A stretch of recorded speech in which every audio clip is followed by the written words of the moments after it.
আজকের এই প্রতিবেদনে আপনারা দেখবেন কিভাবে ইরান বাহরাইনে থাকা অ্যামাজন কোম্পানির আস্ত একটা ডেটা সেন্টার মিসাইল মেরে উড়িয়ে দিয়েছে।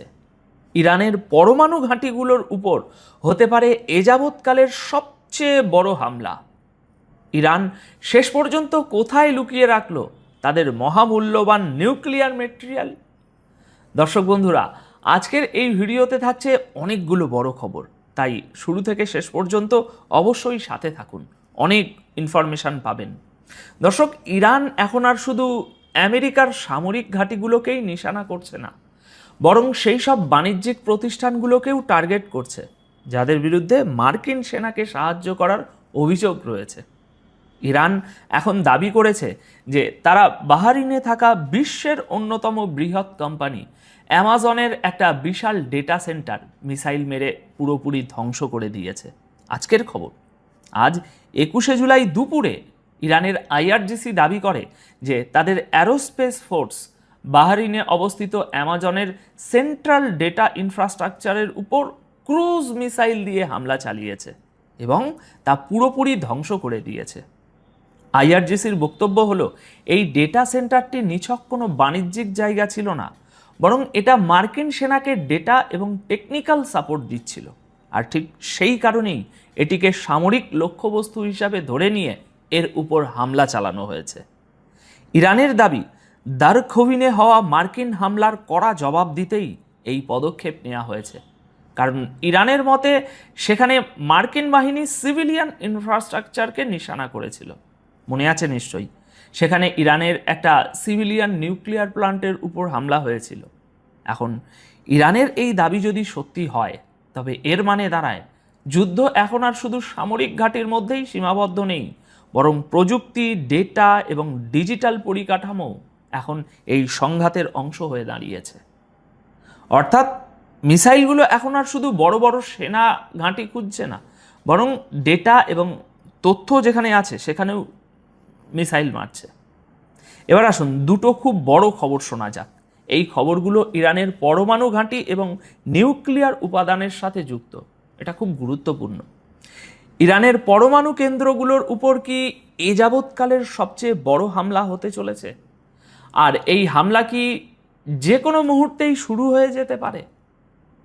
আশ্চর্যের বিষয় হলো, এবার এমন ইঙ্গিত শুধু আমেরিকার মিডিয়াই দিচ্ছে না, বরং রাশিয়ার সরকারি মিডিয়া সেখান থেকেও এই সিগন্যাল আসতে শুরু করেছে। আজ 21শে জুলাই সকাল ঠিক 6টার দিকে রাশিয়ার সরকারি মিডিয়া আরটি একটি অত্যন্ত গুরুত্বপূর্ণ রিপোর্ট শেয়ার করে, যা ইরানের নিউক্লিয়ার ফ্যাসিলিটিগুলো নিয়ে আবারও বড়সড় প্রশ্নের জন্ম দিয়েছে। আরটি নিউজের সূত্র ধরে দাবি করেছে যে যদি ইরানের সাথে পুরোদমে বা ফুল স্কেল যুদ্ধ আবারও শুরু হয়, তবে ডোনাল্ড ট্রাম্প ইরানের নিউক্লিয়ার ফ্যাসিলিটিগুলোর উপর নতুন করে এবং আগের চেয়েও অনেক বড় হামলার নির্দেশ দিতে পারেন। মানে এক কথায় নিউক্লিয়ার ঘাঁটিগুলো এবার ধূলিসাৎ করে দেয়া হবে। এদিকে ইরান আজই ঘোষণা করে দিয়েছে যে ফুল স্কেল যুদ্ধ ইতিমধ্যেই শুরু হয়ে গেছে। এই রিপোর্টে আরও বলা হয়েছে, যদি যুদ্ধ আরও জোরদার হয় তাহলে ইসরায়েলও আমেরিকার সাথে হাত মিলিয়ে ইরানের নিউক্লিয়ার ফ্যাসিলিটিগুলোর উপরে বোমাবর্ষণে অংশ নেবে, এবং সেটা হবেই। কারণ নেতানিয়াহু এই মুহূর্তে চরম বেপরোয়া হয়ে আছেন। অর্থাৎ এখন আর শুধু মিসাইল ঘাঁটি, এয়ারবেস বা মিলিটারি ক্যাম্পগুলো নিশানা হবে না, বরং সরাসরি ইরানের নিউক্লিয়ার প্রোগ্রামকেই টার্গেট করা হতে পারে। দর্শক বন্ধুরা, একটা কথা মাথায় রাখবেন, এই ধরনের রিপোর্ট কিন্তু এমনি এমনি সামনে আসে না। বড় বড় মিডিয়া হাউসগুলো যখন কোনো একটা বিষয়কে বারবার সামনে আনে, তখন তার পিছনে শুধু খবর থাকে না, বরং আগামী দিনের কোনো বড় পদক্ষেপ বা ভয়াবহ বিপদের ধ্বনি লুকিয়ে থাকে। আর সেই পদধ্বনি আগের চেয়ে অনেক বেশি পরিষ্কার শোনা যাচ্ছে, যদি আপনারা একটু কান পেতে শোনেন। পরিস্থিতি দেখে মনে হচ্ছে যুদ্ধের আগুন এখনও তার শেষ গন্তব্যে পৌঁছায়নি, এবং সবচেয়ে বড় বিস্ফোরণটা হয়তো এখনও বাকি আছে। ইরানের প্রেসিডেন্ট মাসুদ পেজিশিয়ান গতকাল 20শে জুলাই রাতেই ঘোষণা করে দিয়েছেন, we are in the mode of full fledged war. অর্থাৎ আমরা পুরো দস্তুর যুদ্ধের মেজাজে আছি। এবং পুরোদমে যুদ্ধ শুরু হয়ে গেছে। এদিকে আমেরিকা কি বলছে? তারা বলছে পুরোদমে যুদ্ধ হলে সোজা নিউক্লিয়ার ঘাঁটিগুলোতে হামলা হবে, আর নিউক্লিয়ার ঘাঁটিতে হামলা মানেই ব্যাপক ধ্বংসলীলা। এবারের হামলা কিন্তু আগের মতো হবে না, এবার সব কিছু ধ্বংস করে দেওয়ার জন্যই হামলা হবে। আর সেখানে কোনো বড় ধরনের পারমাণবিক বিস্ফোরণ হবে কি না তা কেউ জানে না। তবে এবার পরমাণু উপাদান নিয়ে একটা দারুণ চাঞ্চল্যকর খবর শুনুন। একটা খুব বিস্তারিত রিপোর্ট সামনে এসেছে, মন দিয়ে শুনবেন। ইরান তাদের নিউক্লিয়ার মেটেরিয়াল এমন এক জায়গায় সরিয়ে ফেলেছে যেখানে দুনিয়ার সবচেয়ে শক্তিশালী বোমার পৌঁছানোটাও সহজ কাজ নয়। আর এখন আমেরিকা ও ইসরায়েলের সবচেয়ে বড় ভয় এটাই যে এই পাহাড়ের নিচেই ইরান তাদের নিউক্লিয়ার প্রোগ্রামকে আরও এগিয়ে নিয়ে যাচ্ছে না তো? তারা আবার ওখানে বসে পরমাণু বোমা বানাচ্ছে না তো? আসুন আজ 21শে জুলাই প্রকাশিত এই চাঞ্চল্যকর রিপোর্টটিকে একটু বিস্তারিতভাবে বুঝে নিই। আমেরিকান সংবাদপত্র দ্য ওয়াল স্ট্রিট জার্নালের সূত্র ধরে এই খবরটি সামনে এসেছে।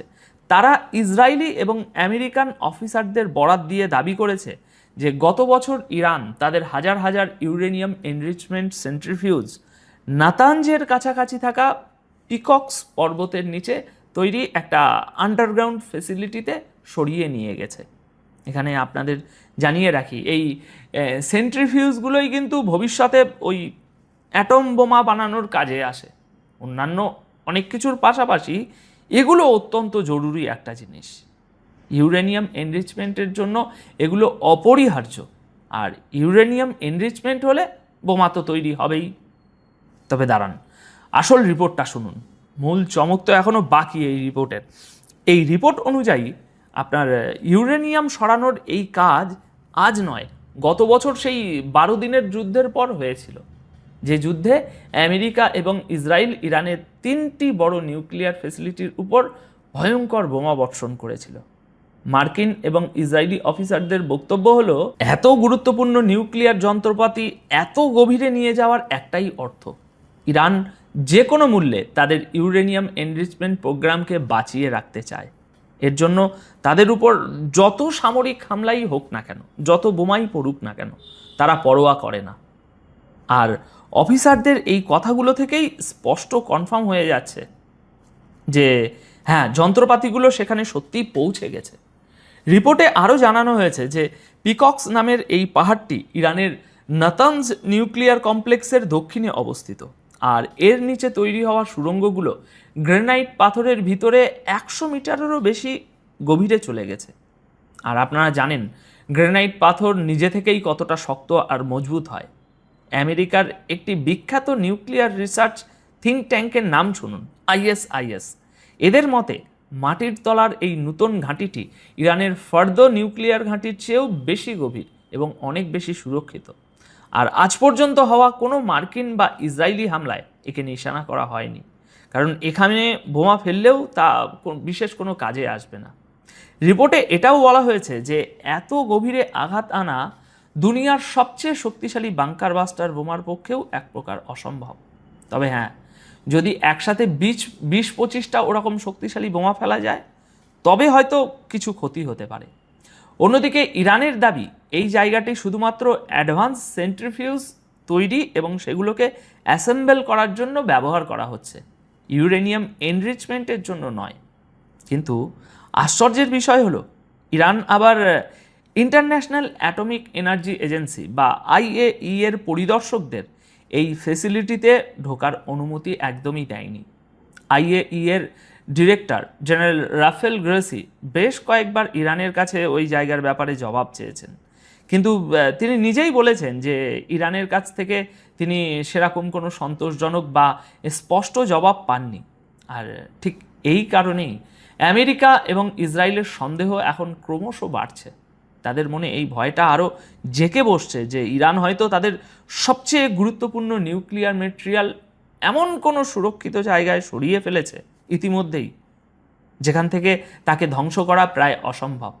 আর সেটা খুব সম্ভবত ওই পিকক্স পাহাড়ের নিচেই। এদিকে আপনার ডোনাল্ড ট্রাম্পও এর আগে বলেছিলেন যে আমেরিকা কোনো মূল্যেই ইরানকে পরমাণু অস্ত্র অর্জন করতে দেবে না।